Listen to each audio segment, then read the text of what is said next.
இந்த வீடியோக்குள்ள போறதுக்கு முன்னாடி நம்ம சேனலை சப்ஸ்கிரைப் பண்ணாதவங்க சப்ஸ்கிரைப் பண்ணிடுங்க, பக்கத்துல இருக்க பெல் பட்டனையும் கிளிக் பண்ணிக்கோங்க. வாங்க வீடியோக்குள்ள போகலாம். தமிழ் சினிமால 90s காலகட்டத்தில் ரசிகர்களோட கனவு கன்னியா இருந்தவங்க நடிகை சிம்ரன். விஜய், அஜித், சூர்யா, கமல்னு பல முன்னணி நட்சத்திரங்கள் கூட இணைஞ்சு நடிச்சு முன்னணி நடிகையா ஆனாங்க. இவங்களுடைய நடனத்திற்கு தனி ரசிகர்கள் பட்டாளமே இருக்கு. கதாநாயகியா நடிச்சுட்டு வந்த சிம்ரன் ஒரு கட்டத்துக்கு அப்புறம் முக்கிய ரோல்கள்ல மட்டும் எடுத்து நடிச்சிட்டு வராங்க. சமீபத்தில் வெளிவந்த குட் பேட் அக்லி திரைப்படத்தில் கேமியோ ரோல்ல நடிச்சிருந்தாங்க. அடுத்ததா சசிகுமாரோட இணைஞ்சு டூரிஸ்ட் ஃபேமிலி அப்படின்ற படத்துல நடிச்சிட்டு இருக்காங்க. இந்த படத்துக்கு மிகப்பெரிய எதிர்பார்ப்பு இருக்கு. கடந்த 2003ஆம் ஆண்டு தீபக் அப்படின்றவரை திருமணம் செஞ்சுக்கிட்ட நடிகை சிம்ரன், இவருக்கு 2 மகன்கள் இருக்காங்க.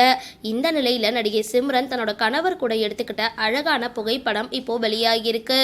சரி, இந்த வீடியோ பத்தின உங்களோட கருத்துக்களை கீழே கமெண்ட் பாக்ஸ்ல போஸ்ட் பண்ணுங்க. வீடியோ பிடிச்சிருந்தா லைக் பண்ணுங்க, ஷேர் பண்ணுங்க, மறக்காம டிபி காபி சேனலை சப்ஸ்கிரைப் பண்ணுங்க.